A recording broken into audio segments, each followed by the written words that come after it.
El último día del ciclo de mesas de debate Estudios Marxistas en Bolivia.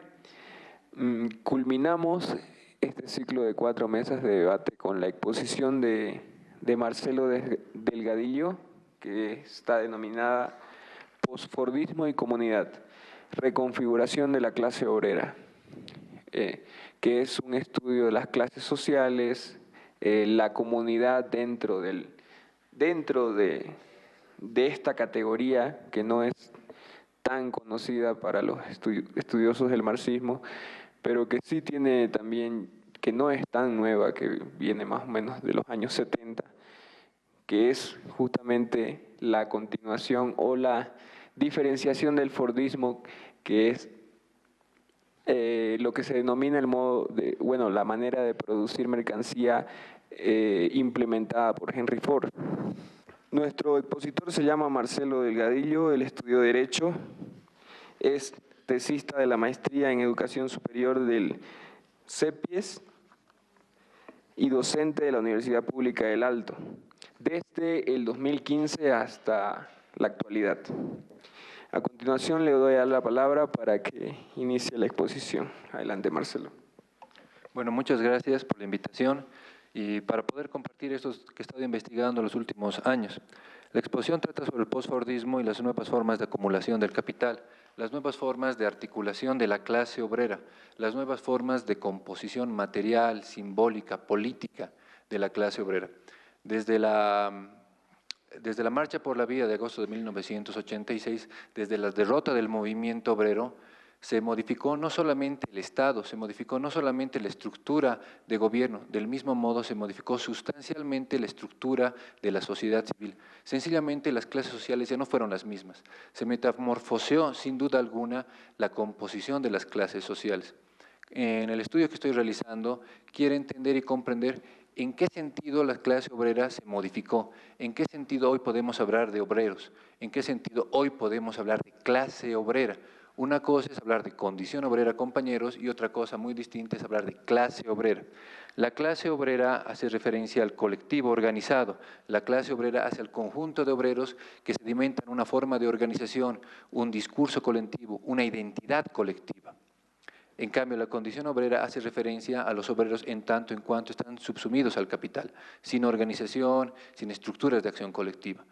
En Bolivia, con el neoliberalismo, hay mayor obreros, un número mayor de obreros, se ha triplicado el número de fabriles, se ha cuadruplicado el número de mineros, pero la organización obrera no tiene la misma relevancia e importancia política que tuvo en los años 60 y 70. Hay más obreros, pero menos clase obrera. Trato de comprender en este estudio las características de esta transformación y las características de esta nueva formación obrera, ¿no? De esta nueva condición obrera.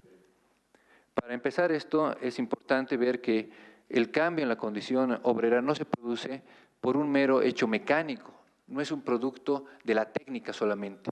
Por sobre todas las cosas, compañeros, la modificación sustantiva de la clase obrera tiene que ver con la lucha de clases. La lucha de clases no se encuentra en el ambiente superestructural. La lucha de clases no está solamente en la redistribución de las riquezas. Por sobre todas las cosas, desde el punto de vista estrictamente marxista, la lucha de clases tiene un impacto directo en la producción misma. No solamente está en la redistribución de la riqueza, cuánto salario puedo aumentar, cuánto es la disputa del excedente social, no. Se va a la raíz misma de la economía política, se va a la producción misma. La lucha de clases modifica la estructura técnico-organizativa del proceso de trabajo. El proceso de trabajo no es un asunto de peritos solamente, no es un asunto de técnicos. La organización del trabajo es la cristalización y la objetivación de la lucha de clases. El antagonismo social se estructura en técnicas de trabajo, se estructura en formas asociativas y culturales de los trabajadores. Cuando hablamos de proceso de trabajo, hablamos obviamente del proceso de transformación de la realidad para obtener un conjunto de bienes que satisfagan nuestras necesidades. La mayor parte de las personas piensa que el proceso de trabajo es un proceso neutral, piensa que es un proceso solamente técnico, meramente técnico, pero no hay nada mayor, no hay nada más erróneo que esto. Por sobre todas las cosas, el proceso técnico tiene que disciplinar a los trabajadores. Por sobre todas las cosas, el proceso técnico es político, tiene que dominar a los trabajadores. No es que la política esté en el ámbito de lo superestructural y el proceso de trabajo esté en la base económica, no. La política está inserta en el proceso de trabajo. Como decía Antonio Gramsci en los cuadernos de la cárcel, la hegemonía nace de la fábrica. La subordinación del trabajo al capital nace del proceso productivo mismo. El capital necesita dominar al trabajador, necesita hegemonizar el trabajo en el acto de producción mismo. Después, decía Gramsci, la hegemonía ideológica, política, sedimenta la hegemonía económica. El primer momento fundante del capitalismo es la hegemonía en el acto productivo. Hay una lucha del capital contra el trabajo. Por lo general es una disputa. Muchas veces el trabajador no ha aceptado pasivamente la dominación del capital. El trabajador no acepta directamente que se le subordine al proceso de trabajo. El trabajador también logra establecer marcos o espacios de libertad en el proceso de trabajo. Y está en esa dialéctica entre espacios de libertad en el proceso de trabajo de los obreros y la lucha de los capitalistas por reducir estos espacios de libertad de los trabajadores. La lucha de clases, entonces, no es un ámbito solamente estrictamente por fuera de lo económico. La lucha de clases modifica entonces la estructura del proceso de trabajo inmediato. Unos dirán, pero eso no está en el capital, la lucha de clases no está en el capital podemos encontrar la ley del valor, en el capital podemos encontrar la ley general de la acumulación capitalista, en el capital podemos encontrar la ley de la tendencia decreciente de la tasa de ganancia, pero no encontramos la lucha de clases, dicen, no encontramos las clases sociales. Cuando Marx estaba trabajando las clases sociales en el último capítulo del Capital, en el tomo 3, en lo mejor de todo, en lo mejor cuando se iba a poner en nuestra fiesta, se interrumpe el manuscrito, dicen. El Capital no nos habla de las clases sociales, mencionan. Nada más contradictorio con la realidad, nada más contradictorio con el trabajo de Marx. Las clases están en todo el Capital. La lucha de clases, el antagonismo social, recorre todos los capítulos y secciones del Capital. Cuando Marx nos habla, por ejemplo, de valor de uso contra el valor de cambio, el trabajo concreto diferenciado del trabajo abstracto, el proceso de trabajo diferenciado del proceso de valorización, el trabajo vivo diferenciado del proceso de trabajo, nos está hablando de las condiciones y de los ejes cardinales de la lucha de clases. ¿Cuáles son los ejes en los cuales se va a mover este antagonismo social? No se tiene que esperar al último capítulo para el capital, está en todas las secciones. De hecho, en el capítulo primero de la mercancía vemos cómo el valor se autonomiza y logra dominar el trabajo, logra someter al trabajo, convirtiendo al trabajo y a los productos de trabajo en la forma mercancía. Esto es un proceso que no se da de manera pacífica, esto no es un proceso que se da de manera mecánica, este es un proceso, compañeros, que se da en periodos de lucha. La forma mercancía tiene que ver con procesos de dominación social, no se genera de manera mecánica y autónoma. En este sentido, la lucha de clases es estructurante de las clases sociales mismas, del proceso productivo mismo, de la relación entre los trabajadores y el capital en el proceso de la fábrica y por fuera de ella. No podemos entender entonces el proceso de trabajo sin la lucha política de los trabajadores. La lucha política se objetiviza en determinadas formas de trabajo, en determinadas formas asociativas de los trabajadores. Cuando yo les hablo, compañeros, del postfordismo, les hablo de un resultado de un conjunto de luchas que se dieron en los años 60, 70 y 80. Lo que nosotros entendemos por el neoliberalismo se cristalizó en determinadas formas de trabajo. La derrota que tuvimos en el neoliberalismo no quedó solamente en el ámbito político e ideológico, se estructuró en las nuevas formas de trabajo. Veamos entonces qué es el fordismo y cuáles son sus características. Para esto, compañeros, necesariamente tenemos que entender qué es la manufactura, qué es el capital industrial, qué es el fordismo. ¿Por qué? Porque el fordismo, el postfordismo mejor dicho, lo que hace es rearticular las viejas estructuras productivas del capital. No se trata de formas sucesivas, sino de formas simultáneas que el postfordismo logra articular. El postfordismo no elimina la comunidad, la rearticula el proceso de trabajo. El postfordismo no elimina la manufactura y el postfordismo tampoco elimina el viejo fordismo. Al contrario, hay más fordismo que antes, en China, en los países de la India, pero ha articulado una nueva estructura productiva. Cuando Marx nos habla de formas de producción, no nos habla de formas lineales, unas que suceden a las otras. No es tan sencillo, no es tan simple. Cuando Marx nos habla del proceso de trabajo, entendemos que hay una forma hegemónica que subordina a otras formas hegemónicas. Existen variadas formas de organización del trabajo, pero una es la que se consolida como la forma hegemónica. ¿Cuál es la primera forma forma productiva del capital? El capital en su forma de capital manufacturero, que va a durar entre el siglo XVI y el siglo XVIII.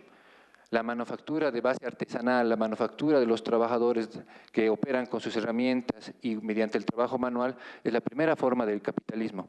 El capitalismo no tiene que ser industrial para existir. El capitalismo lo que hace es encontrar la fuerza del trabajo en el estado en la que esté, con las herramientas que estén, que pueden ser estas tradicionales, pero lo que hace es subsumirlas a su lógica.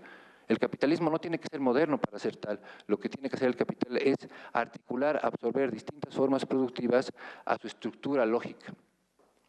La manufactura existió desde la antigüedad, la manufactura se desarrolló en la Edad Media. Sin embargo, desde el siglo XVI para adelante, la manufactura estuvo subsumida al capital. ¿Cuál era la base de esta manufactura? Eran un conjunto de trabajadores que monopolizaban el saber productivo, un conjunto de trabajadores que por la experiencia laboral habían logrado adquirir una serie de conocimientos, se los llama conocimientos tácitos. Estos conocimientos, compañeros, eran un monopolio de clase, eran un monopolio de los trabajadores, un monopolio que les servía para negociar en mejores condiciones con el capital las formas de trabajo, que les servía como el monopolio del conocimiento les servía como forma de resistencia a los trabajadores para ir contra el capital. El capital tenía que ralentizar su proceso de dominación. Se volvía mucho más molesto el proceso de valorización con estos obreros que monopolizaban el saber. ¿Qué hizo entonces el capital? Tratar de destruir este monopolio que tenían los obreros sobre el saber, sobre este monopolio productivo del conocimiento, sobre el saber hacer. Había que cambiar este monopolio que generaba la resistencia y cohesión de los trabajadores. ¿Cohesión en qué sentido? Porque los trabajadores educaban unos a otros, generaban una cohesión colectiva a partir del proceso de conocimiento.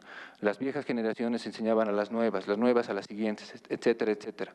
Este proceso de cohesión social y de resistencia obrera basada en el monopolio del conocimiento productivo era algo que el capitalismo necesitaba hackear. ¿Qué hizo para ello? ¿Qué hizo para esto? Lo que hizo fue modernizar, rearticular el proceso productivo, generar un proceso en base a máquinas que sustituya a los trabajadores, simplificando el proceso de trabajo. Ya no era necesario contar con un conjunto de obreros rebeldes que tenían el monopolio del conocimiento, y ya se podía, mediante las máquinas, generar productos con el trabajo mecánico, simplificado y parcializado. Se dividió el proceso de trabajo, se fragmentó el proceso de trabajo. Ya no existía el zapatero que generaba el zapato completo, sino el conjunto de obreros que estaban divididos. Uno hacía el remachado del cuero, otro hacía la suela, otro hacía el ensamblaje general, etcétera, etcétera. Pero ninguno podía generar el producto de manera total. La tarea estaba fragmentada, se la había facilitado, se la había vuelto más sencilla. En este sentido, ya no necesitabas obreros con mucha experiencia, que tengan un gran bagaje de conocimientos. Podías articular hasta niños en el proceso productivo.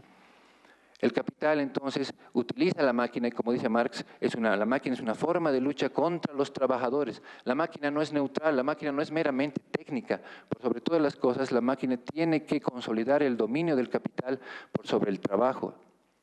La máquina tiene que facilitar el proceso de valorización del capital. ¿Qué hace la máquina? Hace que cualquier trabajador pueda usarla, hace que cualquier trabajador pueda ser parte del proceso de trabajo, sin pasar por grandes procesos de experiencia laboral. Esta simplificación del trabajo va a ser una gran tendencia en el capitalismo, que va a desvalorizar a los trabajadores más parciales, mecánicos y repetitivos. La máquina, por sobre todas las cosas, se constituye en el eje de la división del trabajo. Ya no es el medio de trabajo dominado por el hombre, al contrario, con la máquina es el instrumento que domina al ser humano. El ser humano tiene que adaptarse a los ritmos y cadencias de la máquina, a las formas productivas que marcan la máquina. Este es un proceso largo, de subsunción real del trabajo al capital. Este es un proceso que empieza a principios del siglo XIX, se consolida todavía a principios del siglo XX, es un proceso muy largo, que acaba de consolidarse este cambio industrial por sobre la manufactura con el taylorismo y el fordismo. Winslow Frederick Taylor decía en sus principios de administración científica del trabajo que el conjunto de obreros tendía a engañar a los capitalistas y eran ellos los verdaderos dirigentes del proceso laboral al interior de la fábrica. Taylor reconocía que no eran los patrones los que dominaban el proceso productivo. Ya ha iniciado el siglo XX, ya ha consolidado la revolución y la primera revolución industrial y la segunda revolución industrial. Taylor decía, no, aquí no mandan los patrones, aquí mandan los obreros. Son todavía ellos los que están controlando el proceso productivo. Los trabajadores, decía Taylor, ralentizan las máquinas a 1/3 de su capacidad. Los trabajadores simulan en el proceso de trabajo, sabotean el proceso de trabajo. ¿Cómo podemos controlar de manera más eficiente y más eficaz a los trabajadores?, decía Taylor. Hay que dominar sus movimientos, hay que dominar el conjunto de movimientos y los ritmos productivos que hacen los trabajadores. Hay que estudiar sus movimientos. Empezó un trabajo sistemático de estudio de los trabajadores. ¿En cuánto tiempo realizaban X o Z actividad? ¿En cuánto tiempo realizaban una actividad productiva por hora? Empezó con Taylor la cronometrización del trabajo. Se suprimió el trabajo al capital. Antes del Taylorismo, el trabajo se le escapaba al capital. Los trabajadores imponían los ritmos y cadencias del trabajo. Con la taylorización del proceso de trabajo, lo que se hace por sobre todas las cosas es controlar el movimiento de los trabajadores y los ritmos del proceso de trabajo, eliminando los tiempos muertos de la producción. Tiempos muertos que eran generados por los trabajadores, que entre trabajo y trabajo simulaban realizar el trabajo en un momento dado y realizarlo después, generaban trabajo pero de manera ineficiente, como forma de sabotaje contra el capital. Taylor lo que hace es entonces cronometrizar, matematizar y sistematizar el proceso de trabajo, generando con esto un mayor dominio del capital sobre el trabajo, un dominio político. La política no está en la Plaza Murillo, no está aquí en la vicepresidencia, la política está en los centros laborales. La relación de mando y obediencia es propia de los centros laborales. Lo que hace el Taylorismo es optimizar este proceso de dominio del capital, matematizándolo, cronometrizándolo, estudiando a detalle el conjunto de movimientos de los trabajadores. Pero este proceso de subsunción real del trabajo al capital, de industrialización, va a tener momentos más agudos, va a tener momentos mucho más decisivos. Un momento, sin duda alguna, decisivo va a ser el Fordismo. ¿Cuáles van a ser las características del Fordismo? ¿Qué es lo que va a introducir el Fordismo en el proceso de trabajo? El Fordismo va a establecer una serie de modificaciones en el proceso de trabajo. Primera gran modificación del Fordismo, primera modificación que introduce el Fordismo, la línea de montaje. Con la línea de montaje, ahora sí, el proceso productivo ya no pertenece a los trabajadores. Ya la línea de montaje marca totalmente los ritmos de trabajo. Ahora sí se elimina cualquier posibilidad de sabotaje. Ya la línea o la cadena transportadora establece los ritmos de la producción. Se le ha quitado otra vez al trabajador el control sobre el proceso de trabajo. Otra característica del Fordismo es la producción en serie. Con la producción en serie lo que se quiere es generar un gran mercado de consumidores. Con la producción en serie en el siglo XX se inaugura el consumo de masas. Antes del siglo XX no teníamos un consumo generalizado, un consumo ampliado de masas. Con el Fordismo lo que se hace es tener un conjunto de consumidores, pero que no sean solamente personas que tienen dinero, personas que tienen un conjunto de recursos económicos, no, que sea cualquier trabajador que pueda llegar a comprar una serie de elementos, como ser el automóvil. Henry Ford planeaba generar que el automóvil sea comprado por todos en Estados Unidos, que sea accesible a los trabajadores. ¿Cómo haciendo esto? Modernizando el proceso de trabajo y acortando la magnitud de valor de los productos. Los productos cada vez son más baratos, pero tienen un mercado cada vez más amplio para ser vendidos. Lo que yo puedo recortar en el precio del producto, lo gano ampliando el mercado de consumidores. Otra política muy importante que introduce el Fordismo, aparte de la cadena de montaje y la producción en serie, es la política de altos salarios, que el trabajador se vea compelido a trabajar no por el mero látigo del capitalista, sino por el consenso que se genera a partir de una política redistributiva con altos salarios. Ford innovó. En Chicago solamente se pagaban por lo general $2 por hora. Ford innovó a pagar $5 por hora. Generó un conjunto de obreros que estaban ya convencidos del proceso de trabajo a partir de aumentar las rentas que tenían. Este aumento salarial, sin embargo, compañeros, no elimina la explotación, porque como Marx nos dice, hay que articular el salario no solamente con el conjunto de bienes que yo puedo comprar en el mercado, hay que comparar el salario con la productividad que tienen los trabajadores. Al trabajador se le puede pagar 10% más, pero su productividad puede verse acrecentada en 25%. Al trabajador se le puede pagar 12% más o 14% más, pero su productividad puede estar en el marco del 34 al 50%. De hecho, después de la Segunda Guerra Mundial, la productividad de los trabajadores subió al 49% más del trabajo, más del salario que se les pagaba. Este era el salario y después de la Segunda Guerra Mundial, la productividad era mucho más en un 49%. Estaban perdiendo los trabajadores más que ganar, porque el salario puede subir, pero puede subir como una carcacha, ¿no? Pero la productividad del trabajo puede subir, pero como un auto de Fórmula 1. Más bien, la diferencia cada vez se va aumentando, se va acrecentando, a pesar de la política de altos salarios. Junto a estas iniciativas, también se va a generar algo que se llama una nueva ética del trabajo con Henry Ford. Esto fue estudiado en particular por Antonio Gramsci, también en los cuadernos de la cárcel, en el capítulo sobre el americanismo y el fordismo. Antonio Gramsci veía que esta nueva forma productiva capitalista que implicaba el fordismo necesitaba un conjunto de trabajadores que no pierdan mucho tiempo en actividades recreativas, en actividades lúdicas, en un conjunto de actividades que puedan mermar el trabajo de los operarios al interior de la fábrica. Henry Ford decía, muy bien, usted yo le pago $5, pero usted tiene que desempeñar una serie de tareas en la fábrica y por fuera de la fábrica tiene que tener cierta ética del trabajo. Se formaron un conjunto de comisiones en las fábricas fordistas que empezaron a controlar la vida de los trabajadores. Se iba hacia una reforma intelectual y moral del trabajo que lo adaptaba a nuevos procesos de producción. No basta tener un conjunto de trabajadores bien pagados, hay que modificar su estructura física y psicológica ver este proceso de trabajo cada vez más intenso, que se mueve bajo los márgenes de la cadena de montaje. Gramsci decía, este puede ser uno de los cambios más importantes que se ha visto. Antes del fordismo no se había generado un conjunto de trabajadores a los cuales se le imponga de manera tan radical una nueva moral, una nueva ética en el trabajo. Se les impidió una serie de actividades, entre ellas las actividades sexuales. Se llegó a ese nivel de controlar las actividades sexuales de los trabajadores, ¿no? Usted no puede venir a la fábrica de manera, ¿cómo decirlo?, dispendiosa. Usted tiene que tener una conducta ética, moral y sexual por fuera de la fábrica. Quizás Freud diría, ¿no?, el malestar en la cultura, y este malestar en la cultura se potencia con el fordismo, ¿no?, con una nueva ética represiva del trabajo. Entonces, tenemos varias formas productivas. Una, la manufactura, que se basa en el saber de los trabajadores de base artesanal. Tenemos el cambio de la industrialización, que va a generar un conjunto de obreros que desempeñan una serie de actividades parciales, mecánicas y repetitivas.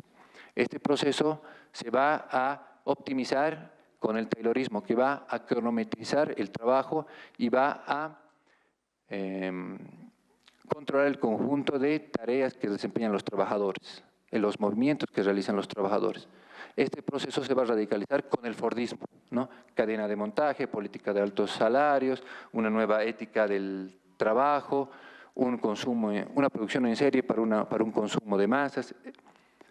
Ahora bien, ¿qué es lo que pasa para que se modifique esta forma fordista del trabajo? Una forma que fue muy exitosa. Fue la forma que generó mayores ganancias para el capitalismo después de la Segunda Guerra Mundial. Fue muy exitosa a finales de 1945 hasta finales de la década de los 60.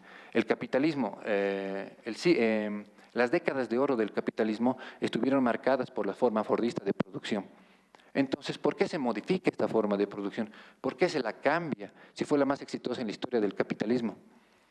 Esta se la modifica y se la cambia a partir de un conjunto de movilizaciones obreras. Yo les dije al empezar esta clase que no se puede entender las formas de trabajo, el proceso de trabajo por fuera de la lucha de clases. Son los trabajadores que mediante un conjunto de movilizaciones van cambiando y modificando no solamente la estructura salarial, van cambiando también la estructura productiva, van cambiando también las formas de organización del trabajo. ¿Cuáles van a ser las cosas que los obreros van a empezar a combatir del Fordismo? ¿Cuáles son el conjunto de aspectos que los trabajadores van a empezar a atacar del Fordismo? En primer lugar, el movimiento de máquinas en cadena, mediante la cadena fordista, es antinatural para el ser humano. Genera un conjunto de enfermedades en el ser humano, un conjunto de malestares físicos y psicológicos en el ser humano.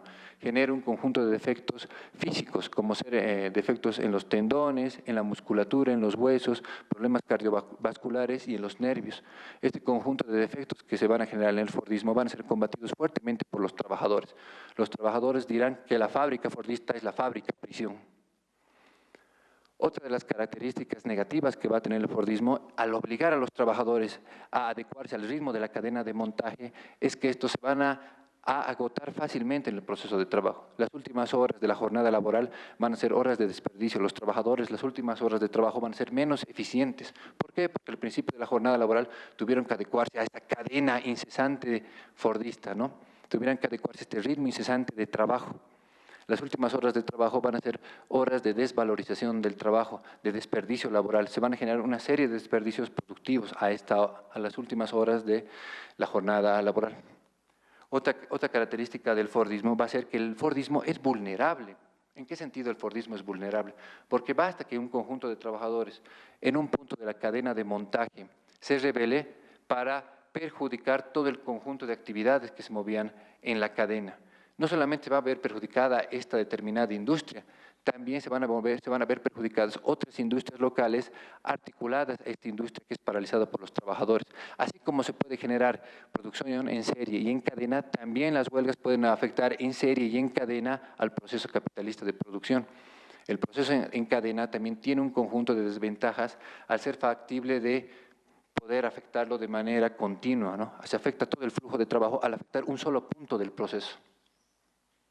Otra de las características que hacen al Fordismo inestable y lo hacen cada vez estructuralmente menos factible para los capitalistas fue que los trabajadores mecánicos, parcializados y repetitivos eran mucho menos flexibles y adaptables a las nuevas tareas que se generaban. Eran obreros que no podían articularse a los nuevos desafíos del mercado. Eran obreros que estaban estrictamente articulados a un tipo de trabajo determinado. Se les había mermado la capacidad intelectual y creativa para desempeñar nuevas tareas y resolver nuevos problemas. Es un problema estructural del Fordismo, su baja capacidad de adaptabilidad y flexibilidad. Junto a estas características negativas del Fordismo, a las cuales los obreros van a poner en jaque, frente a las cuales los obreros se van a movilizar, hay otras también estructurales. El Fordismo implica una innovación técnica, el Fordismo implica una serie de innovaciones tecnológicas que van a suplantar un conjunto de trabajadores, que van a reemplazar un conjunto de trabajadores. El capitalista ciertamente puede producir más y mejor con la innovación tecnológica fordista, pero si yo reemplazo a trabajadores, estoy perdiendo el conjunto de obreros que generan la plusvalía. Si yo tenía una fábrica antes de tener maquinaria y ahora con la maquinaria reemplazo a los trabajadores, antes tenía 20, con la maquinaria ahora tengo 10, son 10 personas menos que pueden ser explotadas, son 10 trabajadores menos que pueden ser objeto de la explotación capitalista, 10 trabajadores menos a los cuales ya no se les puede chupar la sangre, ¿no? Esto genera para Marx, en el tomo 3 del Capital, lo que se llama la tendencia decreciente de la tasa de ganancia, cuando la innovación tecnológica reemplaza a un conjunto de trabajadores, reemplaza al capital variable. Hay muchas personas, entre ellas Horst Grebe, que decían, no, la tendencia decreciente de la tasa de ganancia es muy abstracta, muy general, no hay prueba empírica de esto, ¿no? Pero no. Hay un conjunto de países capitalistas que por la tendencia decreciente de la tasa de ganancia tuvieron problemas en los años 70 y en los años 60, ¿no? Como cuáles, Estados Unidos, que bajó la tasa de ganancia en 30%. El Reino Unido, entre 1955 y 1981, bajó la ganancia en 43%. El Japón, la caída de la tasa de ganancia se generó en 39%, de 1963 a 1980. En Alemania, la caída de la tasa de ganancia se generó en un 33% en 1955 y a 1978. En Suecia, la caída de la tasa de ganancia fue de un 29% en 1963 a 1980. Esta caída de la tasa de ganancia obligó también al capital a reconvertirse, a cambiar su estructura productiva, a salir del Fordismo. Entonces vemos que el Fordismo tuvo una serie de problemas. Primero, se generaba una serie de enfermedades en los trabajadores, se generaba desperdicio laboral, era proclive a tener problemas con los trabajadores, que estos podían hackear el proceso productivo en cadena. Se generaba una tendencia decreciente de la tasa de ganancia y por sobre todas las cosas, desde mayo del 68 hasta 1989 que cae el muro de Berlín, es un gran movimiento y se genera un gran movimiento de conflicto social en los trabajadores. Los trabajadores rechazaban el conflicto, rechazaban el Fordismo. Entonces vemos una serie de características que van a generar en el capital la necesidad de modificar su estructura productiva, de modificar el proceso de organización del trabajo. Va a empezar el capital a innovar en las nuevas formas post-fordistas. Y ese es el objeto, ¿no?, de esta charla. ¿Cuáles son esas formas post-fordistas? ¿Cuáles son esas nuevas estructuras laborales? ¿Cuáles son esas nuevas estructuras que forman a un nuevo tipo de clase? Con anterioridad al Fordismo, nosotros teníamos un conjunto de obreros a los cuales se les impedía hablar en el proceso de trabajo. Usted no hable, usted solamente produzca, usted solamente dedíquese a ajustarse a la cadena de montaje. Pero con los cambios que se generan en el Fordismo, ahora sí la acción comunicativa de los trabajadores es productiva. Ahora sí se divide a los trabajadores en círculos de calidad, se llama, donde los trabajadores pueden participar activamente para mejorar el plan de productividad de la empresa. Se genera una subsunción de la acción comunicativa al capital. La creatividad de los trabajadores es refuncionada para el capital. Ustedes me dirán, ¿en qué empresa se genera esto?, ¿no? Las empresas que estuvieron capitalizadas, ¿no?, empresas que fueron capitalizadas en Bolivia tuvieron este sistema. La refinería Gualberto Villarroel de Cochabamba tuvo esta forma de producción. La Coca-Cola tiene esta forma de producción. La cementera de Doria Medina también tenía esta forma de producción en círculos de calidad, donde los trabajadores eran premiados por mejorar el proceso productivo mediante un conjunto de iniciativas, ¿no?, mediante un conjunto de iniciativas que partían de los trabajadores. Aquí tenemos un conjunto de trabajadores que generaba iniciativas, pero que tenía que competir con los otros trabajadores en la misma fábrica. Se dividía la fábrica en pequeños círculos de calidad, donde estos círculos competían unos con otros para ver cuál generaba mejores ideas para el capital. Los trabajadores que generaban un conjunto de ideas para el capital eran premiados desde el punto de vista monetario, pero también desde el punto de vista simbólico. Se les premiaba desde el punto de vista monetario con el incremento salarial, con los bonos de productividad, y se les premiaba con un conjunto de nuevos bienes simbólicos, ¿no? Se les permitía comer en otros lugares diferenciados de los obreros en general. Se les permitía a estos trabajadores tener ropa especial, ¿no? Se les daba un conjunto de prestaciones simbólicas que los diferenciaban del conjunto de trabajadores que no habían aportado a la empresa. Entonces se dividía a los trabajadores que generaban iniciativas empresariales, promovían iniciativas a favor de la patronal y otros conjuntos de trabajadores meramente manuales. Otra innovación del Fordismo, radical y drástica esta innovación, la fragmentación del proceso de trabajo. Con anterioridad teníamos grandes centros industriales articulados alrededor de la producción en serie. Teníamos grandes centros fabriles donde día por día miles de trabajadores asistían. Con el cambio en las tecnologías de información y comunicación se logra descentralizar el proceso productivo. Antes teníamos la fábrica Manaco, en la cual habían cientos y cientos de trabajadores que realizaban el proceso de trabajo. Con los cambios que llegaron por el postfordismo en Bolivia desde el año 1985, Manaco ya no es una fábrica unificada. Manaco se ha descentralizado en 15 talleres en Quillacollo. Son 15 talleres que generan trabajo a destajo para Manaco. Son un conjunto de talleres que lo que hacen es fragmentar el proceso de trabajo, dividiendo a la clase obrera, atomizando a la clase obrera. Ya no tenemos una clase obrera articulada por miles y miles de trabajadores. Tenemos una clase obrera dividida, atomizada. En el mundo, compañeros, son un conjunto de trabajadores a destajo, subcontratados, que representan, según Hermann Arbeiter, 200 millones de trabajadores que trabajan bajo esta forma de trabajadores subcontratados. En países como Estados Unidos, Canadá y Australia, ¿a cuánto incide este tipo de trabajo de subcontratación? Va del 20 al 29%. trabajadores que están terciarizados, se los llama.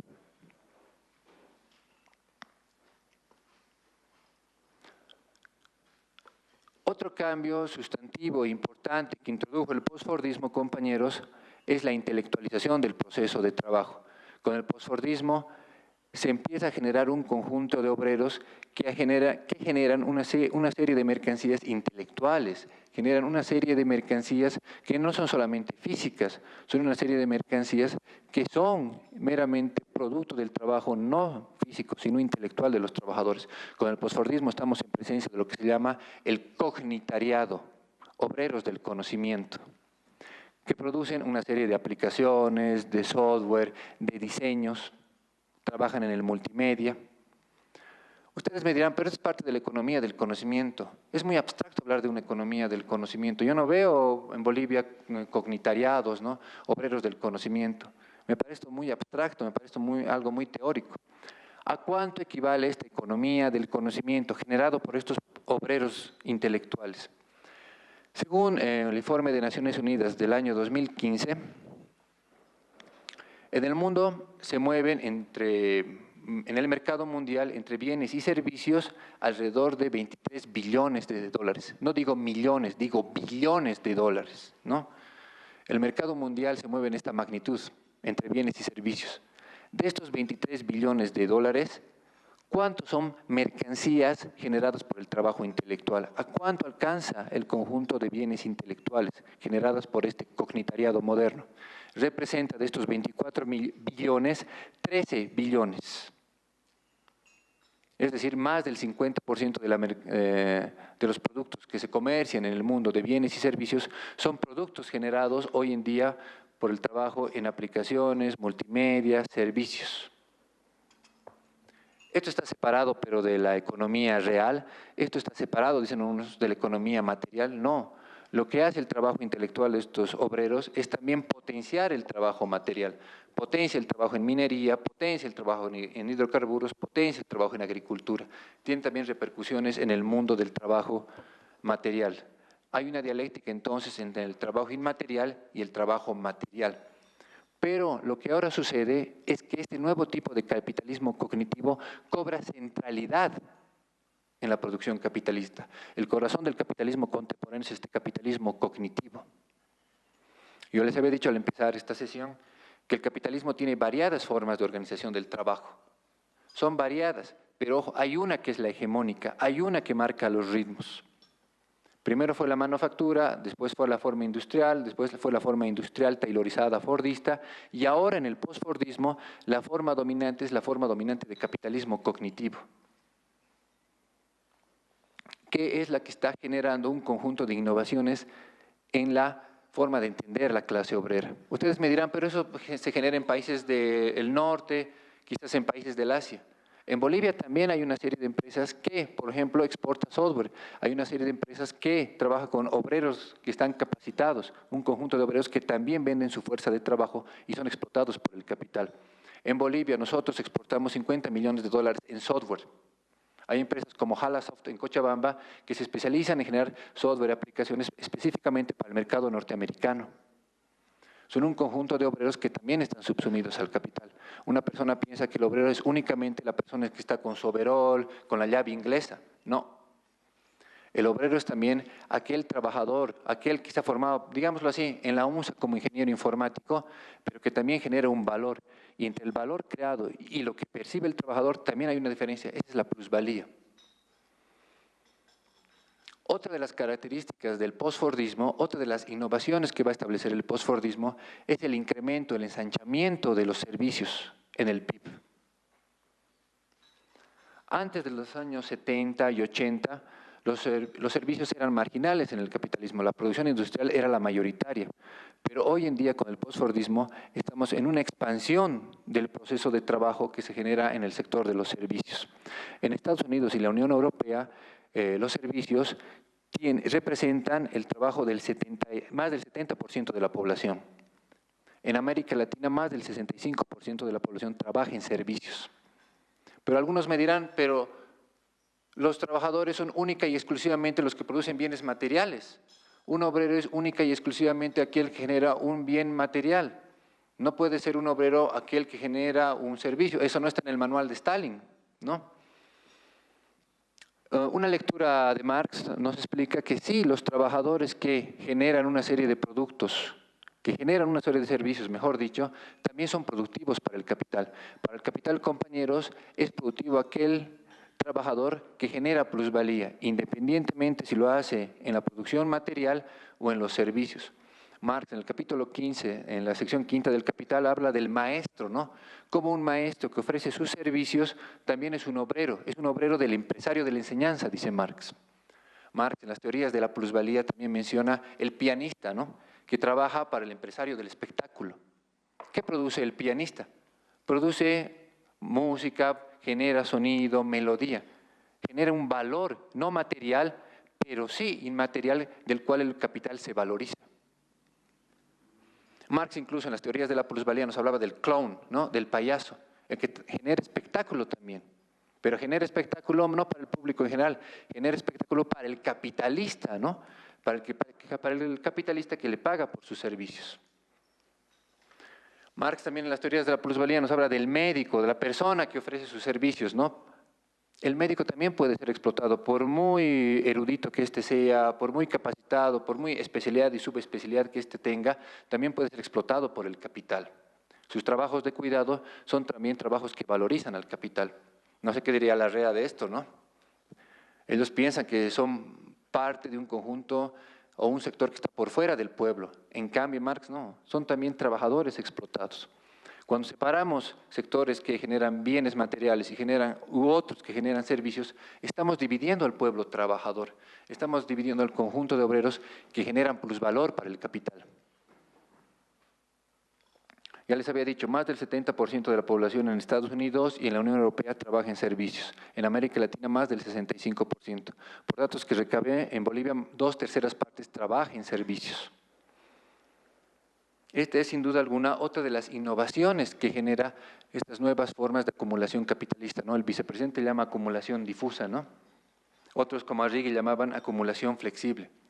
Negri y demás hablan posfordismo, ¿no? Pero estamos sin duda alguna, independientemente de cómo se las llame, en nuevas formas del consumo de la fuerza de trabajo. Estamos ante una nueva composición técnica del proceso de trabajo.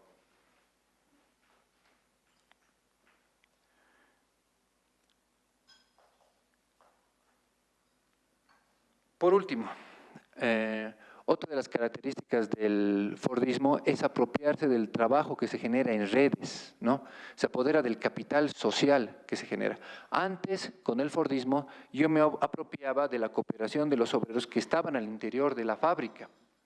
Pero con el postfordismo, cuando se externaliza el proceso de trabajo, yo puedo dominar un conjunto de pequeñas microempresas que se fundan a través del trabajo y la cooperación familiar, que se genera a partir del capital social y redes sociales que se generan.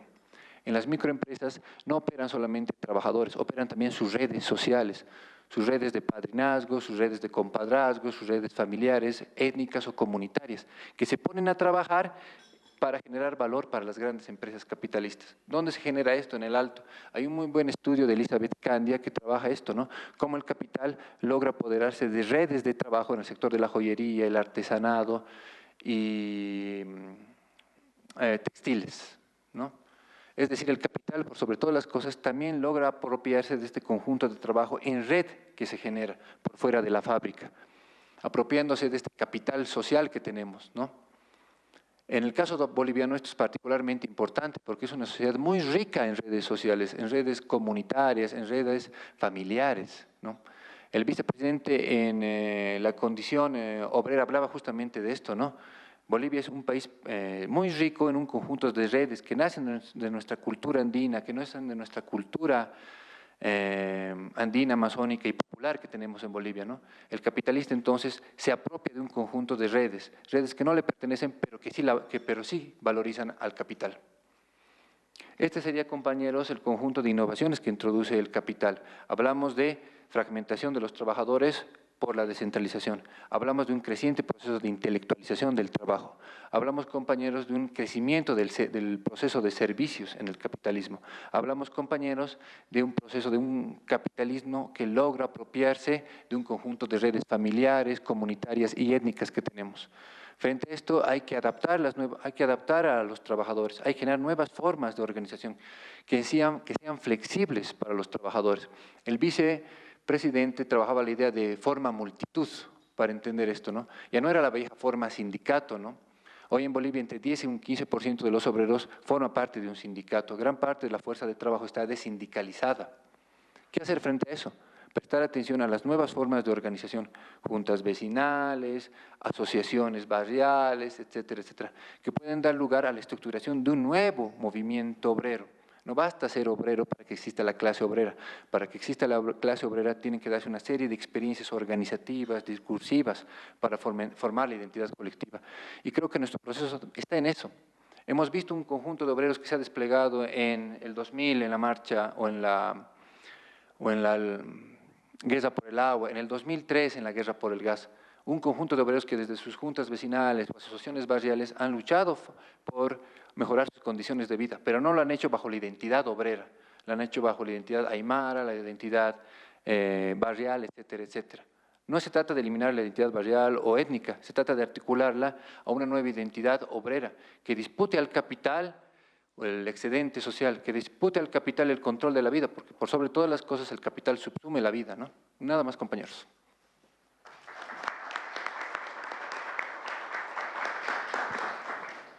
Ahora escucharemos el comentario de Gonzalo. Ya lo tuvimos anteriormente a él en la mesa de Marxismo y Comunidad, y ahora realizará el comentario para la exposición de Marcelo. Adelante, Gonzalo. Muy buenas noches. Bueno, gracias por invitarme a comentar el trabajo. Muchas gracias a Marcelo por compartir la investigación que está realizando.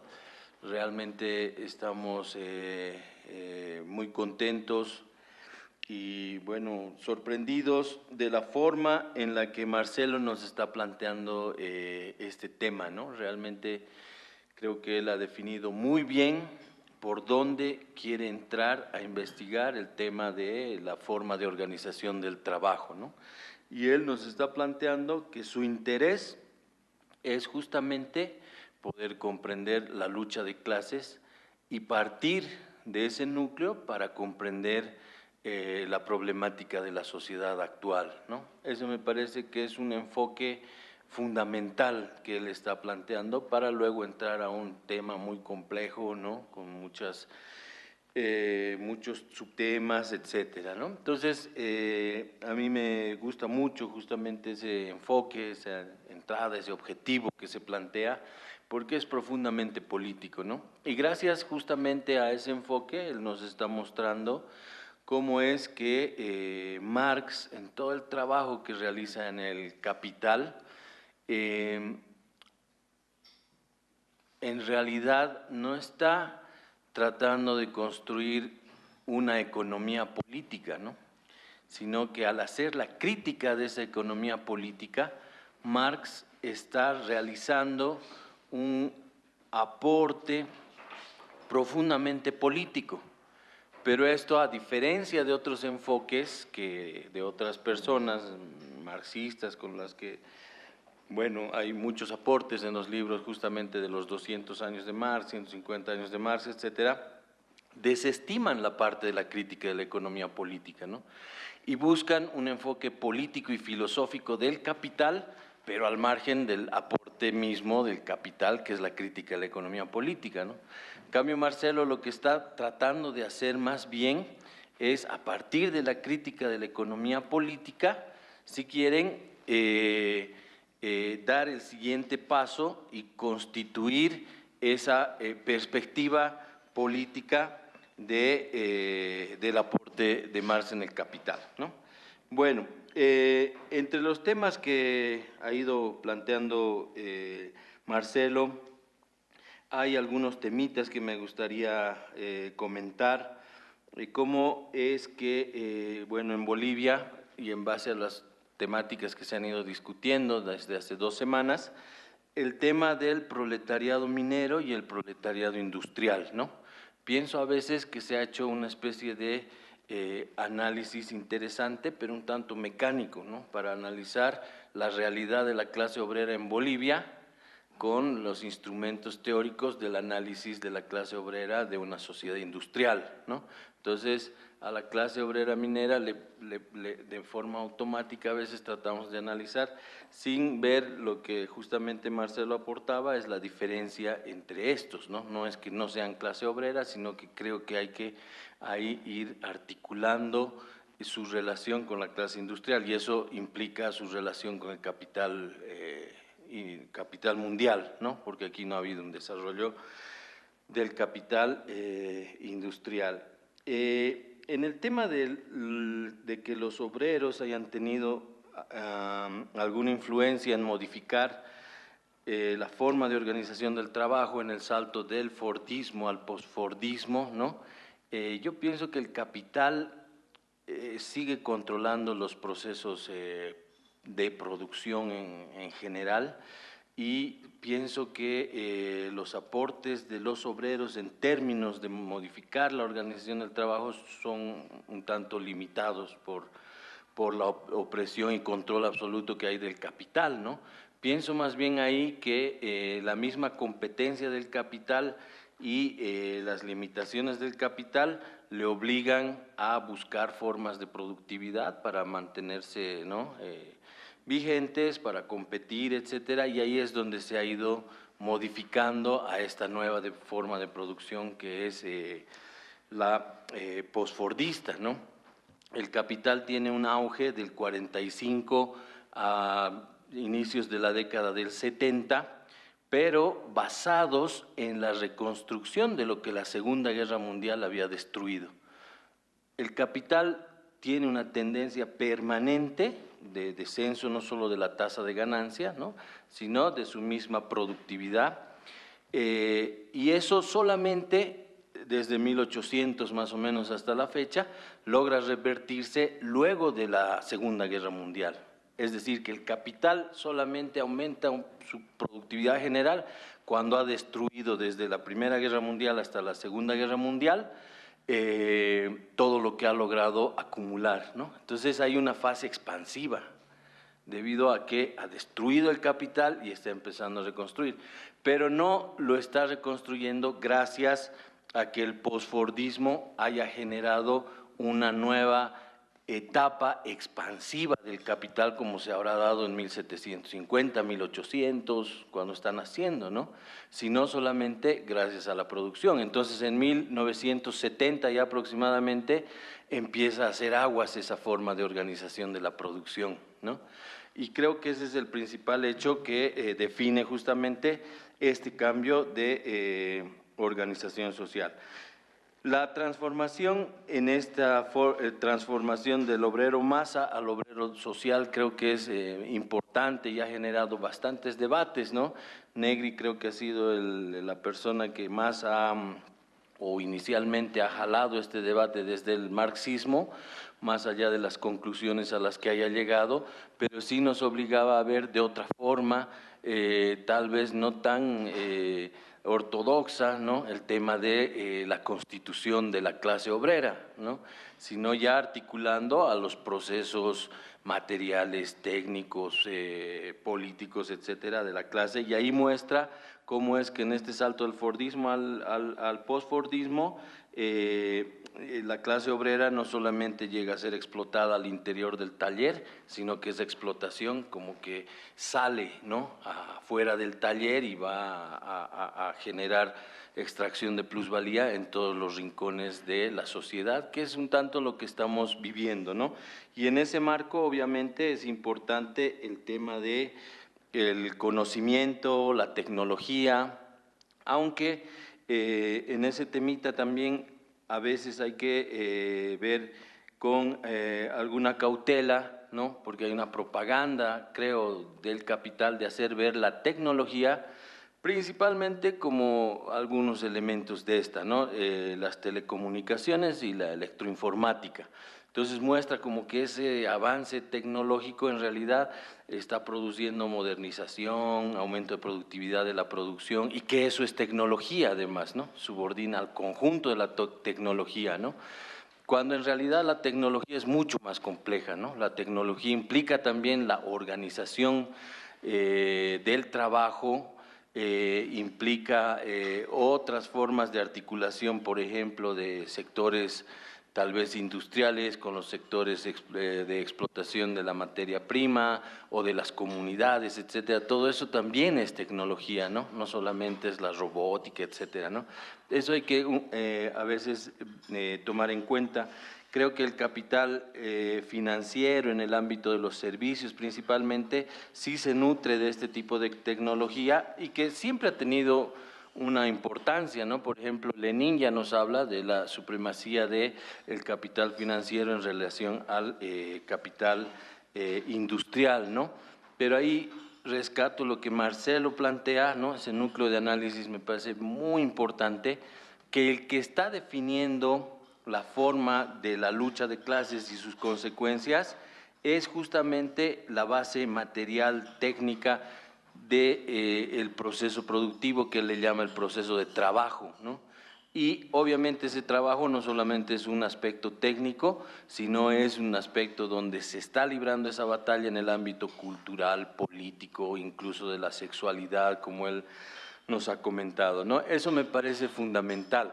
Si bien el capital estalla y explota a todos los rincones y sectores de la sociedad, tiene un núcleo a partir del cual realiza esta explotación, ¿no? Porque ahí también se puede perder este análisis que plantea Marx de dónde se genera la ganancia, la riqueza, dónde se funda la misma producción de la sociedad, que es a partir del trabajo vivo y el plusvalor, ¿no?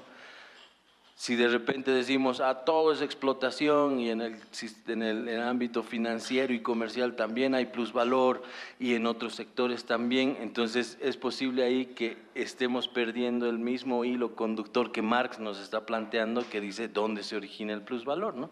Entonces ahí me gusta mucho el análisis que hace Marcelo porque él trata de mantener justamente como raíz y origen de la lucha de clases el ámbito del proceso de trabajo, aunque después ese ámbito queda rebasado, ¿no? Y se expande a todos los sectores de la sociedad, pero manteniendo ese núcleo, ¿no? Bueno, otra vez agradecer a Marcelo por compartir su investigación, me ha gustado muchísimo, muy contento de poder compartirla. Eso es un poquito lo que quisiéramos también conversar con él.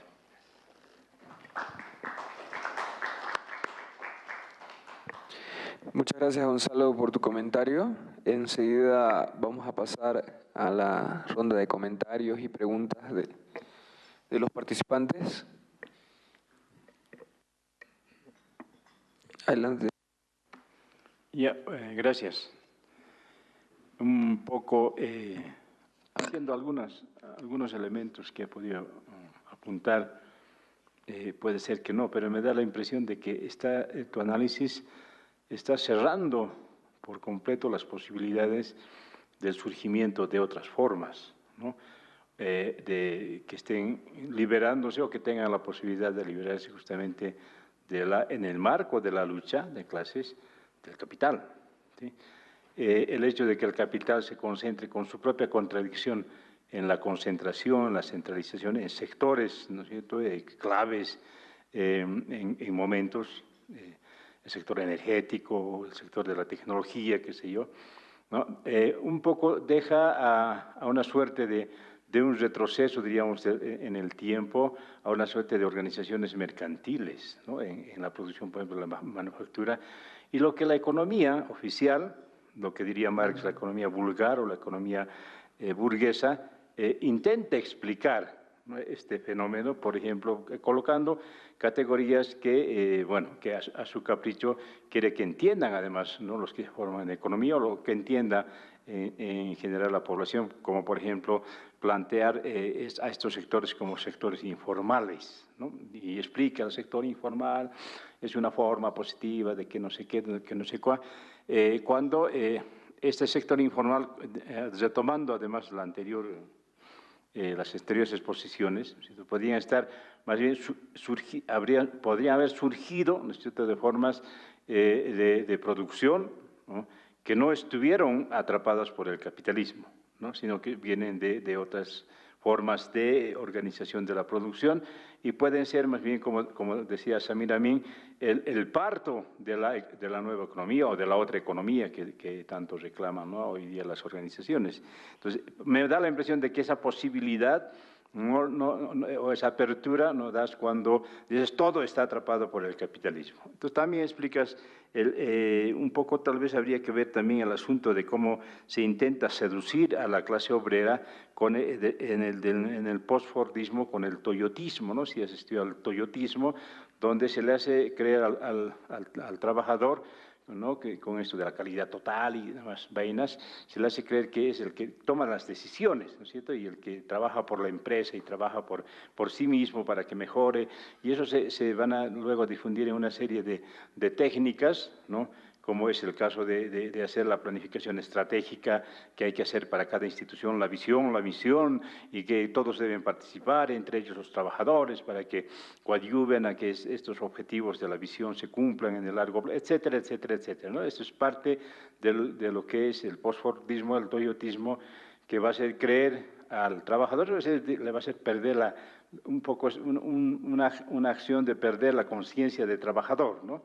Yo he leído algunas lecturas que tienen que ver con la explicación de la posición de los trabajadores o ¿no?, de la clase trabajadora en el Japón, y en realidad lo que está sucediendo en el Japón es no más que el capital llega a dominar, pero hace creer que el que toma las decisiones o el que participa, ¿no es cierto?, queriendo hacer crecer su autoestima, no sé, como que haciéndole perder su esencia y su conciencia está este postfordismo también, al cual habría que entender, ¿no?, o poder ampliar tu investigación.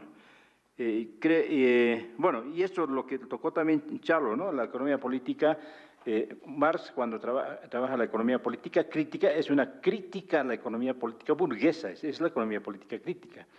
Y esa tarea hay que continuar, ¿no?, en la historia, en el tiempo hay que continuar, porque la economía vulgar o la economía burguesa o la economía oficial, la ortodoxa, como se la quiere llamar, sigue intentando, ¿esto es cierto?, hacernos tragar píldoras, como que científicamente explica, ¿no?, las situaciones de posibles betas que se podrían estar, ¿no?, que podrían estar surgiendo para perforar justamente el capitalismo, y están surgiendo en sociedades como las nuestras, ¿no?, con propuestas como las nuestras, que en realidad en última instancia es esa la propuesta, es el cambiar a partir de estas experiencias mismas la forma capitalista.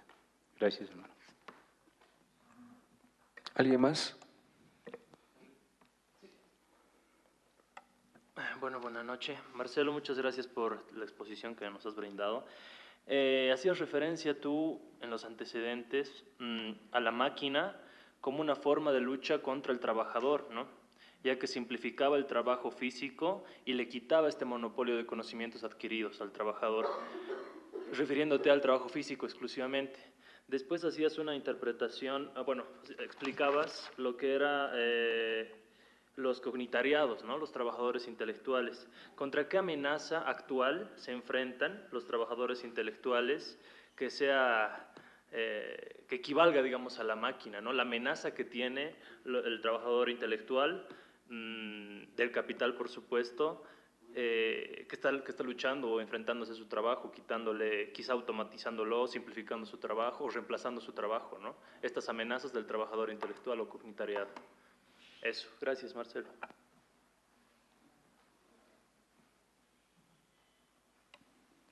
Bueno, buenas noches. Marcelo, gracias por la exposición. Me parece que es una exposición bastante amplia, es interesante, y en torno a eso quería hacerte la consulta un poco relacionada con lo que te consultó Gabriel, ¿no? respecto a lo que es justamente esta nueva forma, ¿no?, de generar una serie de servicios en cuanto a lo que es conocimiento. ¿Qué es lo que tú has estado viendo o si has tomado en cuenta todo este nuevo negociado que existe, ¿no?, con lo que es Silicon Valley? Y también, ¿qué es lo que ves tal vez como una posible respuesta al proclamarse una serie de movimientos en contra de justamente la generación de capital en base a conocimiento, que estén basados en lo que es software libre y la amplitud o la libertad de este conocimiento para mejorarlo, ¿no?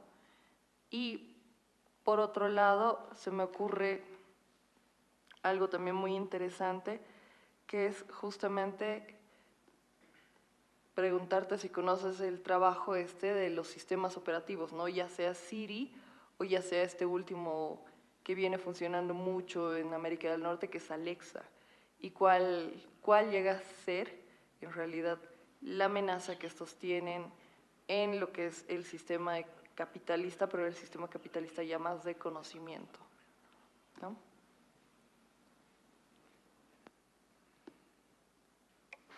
Bueno, buenas noches a todos. Yo quería hacer primero unos cuantos comentarios y a la vez unas preguntitas. Primero, me ha gustado mucho la exposición, muchas gracias. Me ha parecido muy importante esto de no olvidar el factor político dentro de la estructura, ¿no?, dentro de la producción material de la realidad, que muchas veces se pasa por alto. A veces uno escucha que son cuestiones solo económicas, ¿no?, y se disgrega, digamos, se segrega lo político de lo económico o lo social incluso, diciendo que el tema de la desigualdad es un tema meramente social, ¿no?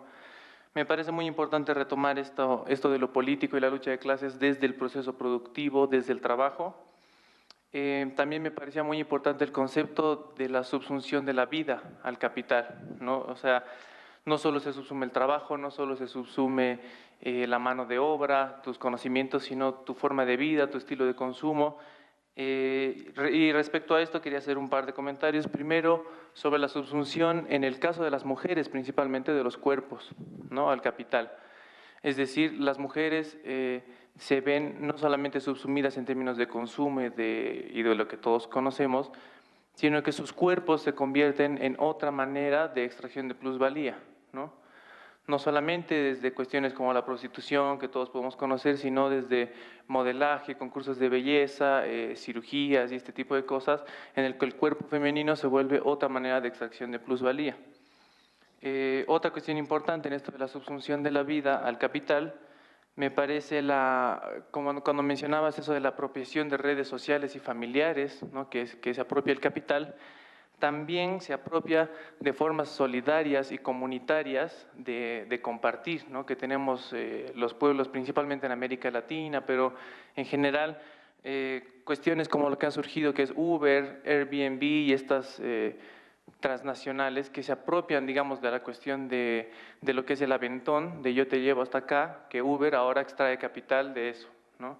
Airbnb, del intercambio de casas para vacaciones, entonces también una transnacional ahora extrae capital de eso. Entonces subsumen también tu tiempo libre, es decir, el capital empieza a subsumir no solo tu tiempo de trabajo, sino tu tiempo libre, entre comillas, al capital, ¿no? Porque uno de los eslogans de Uber es gana dinero en tu tiempo libre.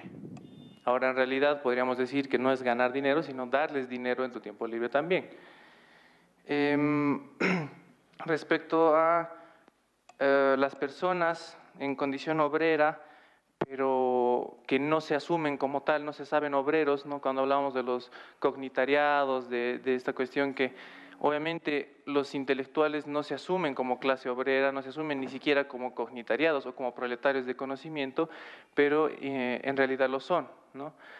Lo importante, creo, para mí es reflexionar sobre este tema en el caso de los gerentes, por ejemplo, gerentes de empresas, gerentes de grandes transnacionales, grandes empresas, que en realidad están bajo la forma de proletarios, ¿no? Están bajo la forma de cognitariados porque simplemente prestan un servicio y no son necesariamente propietarios de ningún medio de producción. Y respecto a los gerentes, ahí lanzaría, digamos, una pregunta que habría que ver si son explotados, ¿no? Si realmente se les extrae plusvalía o ver que si con sus elevados salarios de alguna manera se pretende compensar esta extracción de plusvalía y se los pretende poner en una posición de asalariados, pero asalariados con un nivel de explotación muy bajo, digamos, ¿no? Por sus altos niveles de salarios en el caso de gerentes. Y otra pregunta que quería hacer, ya para cerrar un poco la intervención, sería sobre si estos obreros que están, como mencionabas en tu estudio, están cada vez siendo mayoritariamente en el mundo cognitariados, ¿no? Intelectuales, ya no es mano de obra en términos de trabajo físico, si todos estos obreros, entre comillas obreros, digamos, que no se saben obreros, que no se saben a sí mismos proletarios, no se reconocen como cognitariados ni proletarios intelectuales, si esta condición de no reconocerse como tales es la causa de esta escasez de clase obrera que hay en el mundo, ¿no? Tal vez habría que analizar por qué el capital asume ahora la importancia en el proletario del conocimiento, ¿no? En el proletario cognitivo, porque probablemente esta es una manera de que estos no se reconozcan como proletarios, no se reconozcan como la parte dominada en la contradicción de trabajo y capital, ¿no? Entonces, de esta manera también un poco, digamos, suavizas esta sensación que deberíamos reflexionar sobre la falta de una clase obrera a nivel internacional. Gracias. Adelante. Bueno, sí, yo quería, tengo una consulta. Generalmente esa posición, digamos, de considerar estas formas organizativas del trabajo, fordistas, tayloristas, y luego dividirlas por ramas de producción, ¿no? Los de servicios, te lleva a una conclusión que es muy parecida a la que actualmente la derecha está manejando, ¿no? Es decir, que existe una muy baja porción de proletariados en Bolivia, de obreros, ¿no? Y es por tanto que, por ejemplo, el doble aguinaldo va a beneficiar a muy pocos, ¿no? En ese sentido yo quería preguntarte si ahora, digamos, bajo ese esquema, podría considerarse todavía a los proletarios como esa fuerza, digamos, de paralizar la producción total global, digamos, del país. Y la otra pregunta que tenía es, ¿qué sucede con la tasa de ganancia, ¿no? ¿Qué sucede con la tasa de ganancia en todo este periodo del taylorismo y el fordismo, ¿no? Porque si bien nos has explicado que se incrementa el capital variable, pero también el capital constante, pero a la vez igual, ¿cómo se compensa, digamos, esta relación de la tasa de explotación, la tecnología, digamos? Eso, gracias. Gracias. Yo quiero hacer un comentario lleno de varias interrogantes. También, justamente tu exposición me hizo pensar en muchas cosas que ya las tenía también desde antes. Al inicio de tu exposición vos hablaste de la condición obrera versus la clase obrera, o de que no necesariamente ser clase obrera quiere decir que vos cumplís las condiciones de ese subjetivo que te tiene que llevar a motivarte a la lucha de clases, o que nos lleva a lo que decía Marx, ¿no? ¿Ves? De clase en sí, clase para sí. Y después hay muchas personas, por ejemplo, que yo escuchaba hablar, digamos, de sus tiempos de lucha en la universidad contra la dictadura, o donde la lucha de clases se manifestaba de una manera más evidente que ahora. Y justamente piensan de que, o más o menos asumen de que porque la lucha de clases no se manifestaba de la misma manera, no se manifiesta ahora de la misma manera que se manifestaba en el siglo XX, en la fábrica, en las huelgas, por la consecución de más derechos, de menos horas de trabajo, mayores prestaciones, etcétera. O sea, es como si la lucha de clase ya no existiera, o más o menos asumen eso. Y justamente el capitalismo, digamos, lo que nos ha enseñado es que tienen la capacidad de reconstruirse, de desechar sus vulnerabilidades. Vos nos hablaste de vulnerabilidades del Fordismo, por ejemplo, vulnerabilidades políticas, humanas, de capacidades, desperdicio laboral, etc.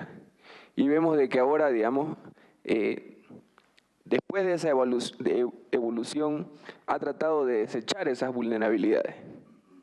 Y la lucha de clases la vemos cada vez de manera más abstracta, porque no estamos necesariamente en la fábrica, no estamos siendo explotados de 8 a 8, las 8 horas, o simplemente trabajamos, como por ejemplo decía el compañero hace un momento, en Uber, por ejemplo, los taxistas en Santa Cruz o acá en La Paz, que están agarrando y relegando a los trabajadores sindicalizados en las empresas, en los radiomóviles, etcétera, que cobran, que puede ser que algunos paguen impuestos, otros no, etcétera, pero ya tienen una organización tipo sindical, podríamos decir. Pero un trabajador de Uber está trabajando por su cuenta, está ahí y Uber agarra y lo contrata, no le paga en primer lugar ningún tipo de seguro, no le paga AFP, Uber, y tampoco paga impuestos y se lleva el 25% de la ganancia. Y es una transnacional. Y esa es una característica también del posfordismo, la alta tecnología. Y vemos que al final es subsunción de todas las formas de producción existentes al capital. O sea, cada vez la tecnología inclusive hace más fácil al capital explotar al trabajador sin pagarle nada prácticamente. Entonces, lo que yo, más o menos mi interrogante va por este lado. ¿De qué manera o cómo podemos identificar la lucha de clases? ¿Cómo podemos ser conscientes de la explotación? ¿Y cómo podemos tratar de esclarecer el panorama dentro de las clases sociales en la configuración del capitalismo actual? Gracias. Vas a disculpar. Más que nada es un consejo. Yo creo que para poder ver las transformaciones que se han dado en los diferentes procesos productivos, hay que partir del PTI, del proceso de trabajo inmediato. ¿Cómo se ha modificado ese PTI? ¿Por qué? Porque si partimos del hecho de que el obrero no es nada más que capital variable, solo cuando el obrero se niega a hacer lo que el capital quiere hacer, de él deviene proletario, es decir, son las condiciones de la lucha de clase las que hacen de un obrero una condición de proletario. En la modificación del PTI vamos a poder leer cómo esto disgrega, atomiza y fracciona. Cuando tú tienes un obrero del conocimiento, lo hace casi individualmente, lo hace casi en su propio domicilio. ¿Con qué tipo de asociatividad obrera? ¿Con qué tipo de trabajo colectivo? En la medida que se va fragmentando y atomizando los procesos de subsunción del capital, cuando tú dabas el ejemplo de la Manaco, pero puedes ver aquí la Ametex o cualquiera de ellas, trabajaban bajo el mismo esquema, que fue el esquema neoliberal. Las joyas, lo mismo.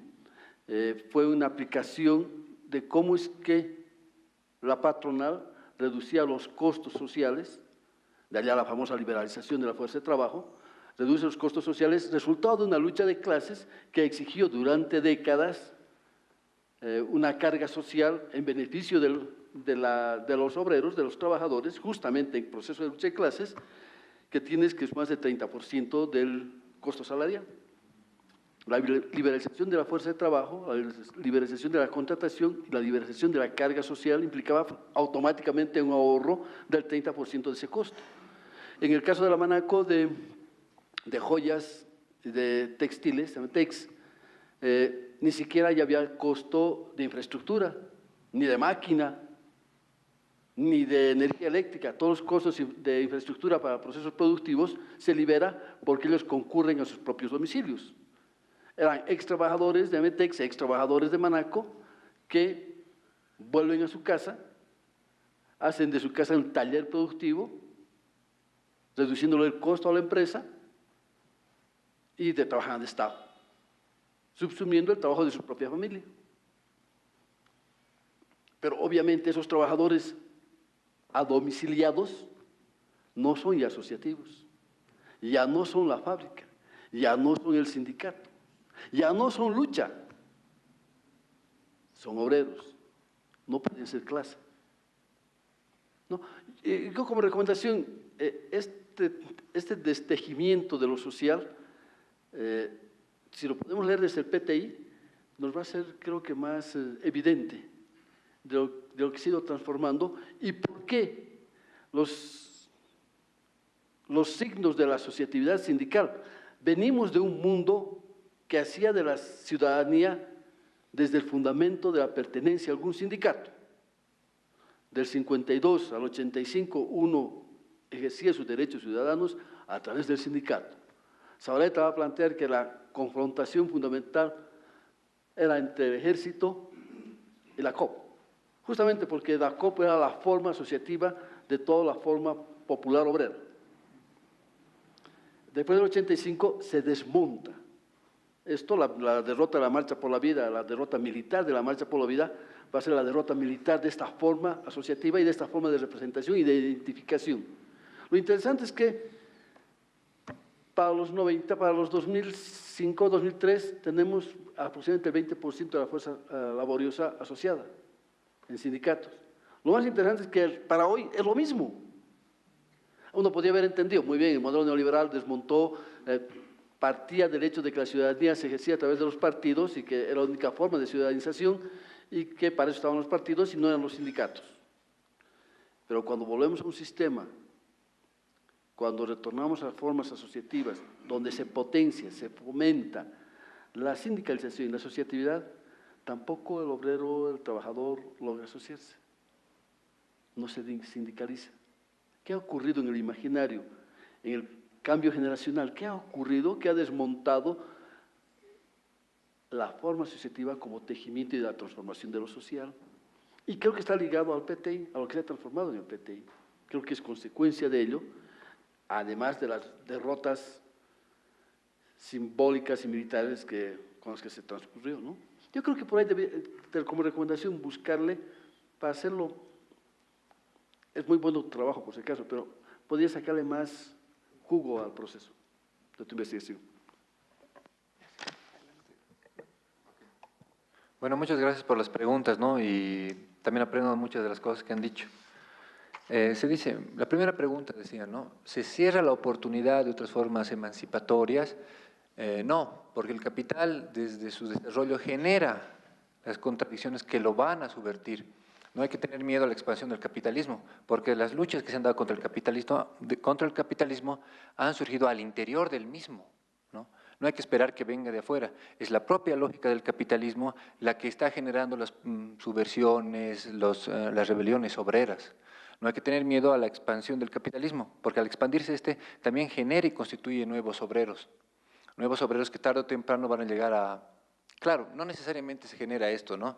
Pero sin duda alguna, como dice Edward Thompson, presiona. La explotación de los trabajadores de una u otra manera presiona a la organización obrera, ¿no? Presiona a la articulación de un discurso, presiona, no de manera determinista, pero sí genera condiciones de posibilidad. No hay que tener miedo que el capitalismo sea totalizador. También la lucha puede ir contra eso, ¿no? Negri habla de eso, ¿no? Desde el interior, desde las entrañas mismas del sistema va a salir su cambio, va a salir su modificación. En el caso boliviano, ¿qué punto se puede ver de, como dice el vicepresidente, fuerzas productivas de la revolución, ¿no? ¿Qué eslabones, en el sentido también que le da Lenin, nos pueden dar lugar a la emancipación social que se han generado en nuestro proceso, que son parte de nuestro proceso? A mi modo de ver son las empresas sociales, ¿no? El sábado yo estaba con unos compañeros de Polar, ¿no? Muy conscientes, con ganas de aprender economía política, el capital, ¿no? Es una fuerza productiva de la revolución. Este conjunto de empresas sociales, que eran antes de Ametex, ¿no? Polar, estaba Milma, estaban los compañeros de Punto Blanco, Son puntos que pueden generar un proceso de reconstitución de la clase obrera. Lo que pasa en Huanuni también, no hay una empresa tan grande como Huanuni en toda América Latina que tenga una gran participación y gestión de los trabajadores en la producción. En América Latina no existe ni Sanon en Argentina. Quizás en Venezuela sí, con los cordones industriales de trabajadores, fábricas recuperadas, ¿no? Pero en Bolivia también existe cierta rearticulación del movimiento obrero, ¿no? ¿Cuál sería la contratendencia o algo que frenaría y constreñiría a los trabajadores? A los trabajadores intelectuales, decía Gabo, ¿no? A estos trabajadores que son hoy día parte del cognitariado. No necesariamente tiene que ser una cuestión material como lo fue la máquina en su tiempo, la historia no se repite dos veces. Creo que ahora lo que pasa es el monopolio del conocimiento. Todos los tratados internacionales tienen capítulos que especifican fuertemente el monopolio que tiene que establecerse sobre el saber, sobre el saber productivo. Ustedes ven todos los capítulos que hay en los tratados de libre comercio, dentro de las primeras cosas es rearticular, reagrupar el monopolio capitalista sobre el trabajo obrero, ¿no? Sobre este trabajo obrero intelectual. No necesariamente tiene que ser una máquina, sino tiene que ser nueva constitución de nuevos monopolios.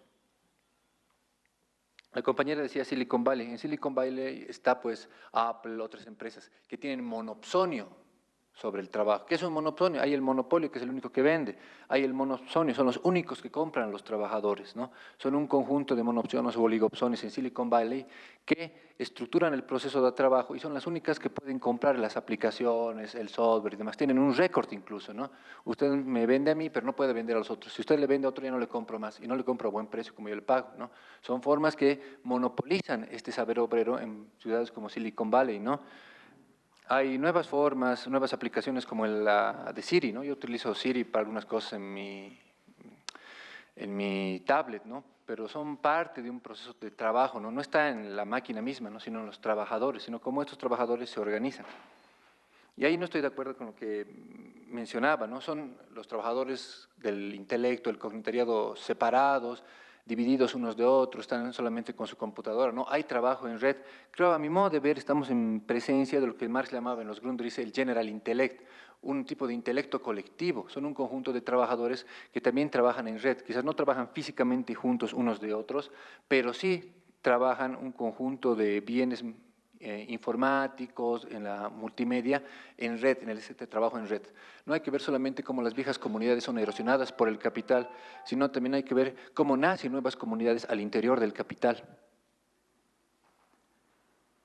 Hablaba de la tasa de ganancia, uno de los compañeros, sí, evidentemente una de las fuentes de desarrollo capitalista es la caída de la tasa de ganancia. A nivel global el capital es menos rentable con la caída de la tasa de ganancia, pero esto lo obliga a modificarse, a innovar, a buscar otras fuentes de ganancia. La tendencia decreciente de la tasa de ganancia del tomo 3 del capital no significa que va a llegar un momento de derrumbe determinista del sistema. Lo que hace la tendencia decreciente de la tasa de ganancia es que el capitalismo se vea constreñido a modificarse, a cambiar su forma de desarrollo, en este caso, modificar las formas de estructuración del trabajo. Y creo que lo que yo me refería y lo que quería hablar era justamente el proceso de trabajo inmediato también, ¿no? A eso me refería cuando yo hablaba de proceso de trabajo en general, pero un proceso de trabajo inmediato articulado, fundado también en procesos de lucha social. No es que la lucha social esté en la superestructura, se articula, penetra el proceso de trabajo inmediato. Les dije al principio de esta charla la diferencia entre condición obrera y clase obrera. La condición obrera nace justamente de la subsunción del trabajo al capital, de tener un conjunto de obreros que están explotados bajo el capital. Sin embargo, el ser obrero no significa que de manera inmediata se genere la clase obrera, ¿no? El hecho de tener un conjunto de personas explotadas no significa que éstas se van a unificar, se van a organizar inmediatamente, ¿no? Zabaleta decía, la clase social es en parte su estructura, las condiciones de posibilidad económica que forman a los trabajadores, pero también es su historia, ¿no? Thompson también iba de la misma manera. Los trabajadores en la lucha de clases se constituyen, en la lucha de clases forman organizaciones, forman un discurso, forman un yo colectivo. Las clases no están por fuera de la lucha de clases. La lucha de clases es constituyente de las clases mismas. La verdad de las clases sociales es el antagonismo. En el antagonismo se constituyen las clases. Antes de eso son solamente capital variable o solamente obreros explotados por el capital.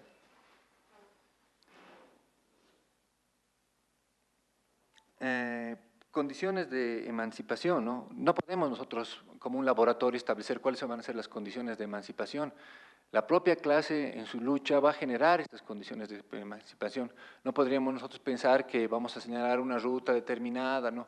Caminante se hace camino al andar. Lo demás son un conjunto de experiencias previas que hemos ganado, lo demás son un conjunto de teorías que hemos aprendido. Pero es en la lucha donde se van a generar el conjunto de nuevas rutas de los trabajadores, ¿no? Me decían, los gerentes son parte de la clase explotada. En la vieja definición de Lenin, ¿no? Lenin nos decía, uno, que es una clase social, son grandes grupos humanos que se caracterizan entre sí por el lugar que ocupan en la producción, por el lugar en el sistema productivo, por la relación con los medios de producción y por la riqueza que logran detentar de la producción capitalista. Si es que establecemos como un indicador de la riqueza social, ellos no son parte de la clase obrera, son más bien un conjunto de operadores del capital, gestores de los valores, pero que no son parte de la clase obrera por la riqueza que poseen, ¿no? Trabajan en dirección, trabajan en gestión de valores, pero el que genera el valor es el obrero, ¿no? Los otros, los empresarios, los CEOs que trabajan en las empresas, que reciben grandes rentas, no son trabajadores, ¿no? Son personas que gestionan el valor creado por los otros. No sé qué otro. Creo que esos eran todos, ¿no? Muchas gracias.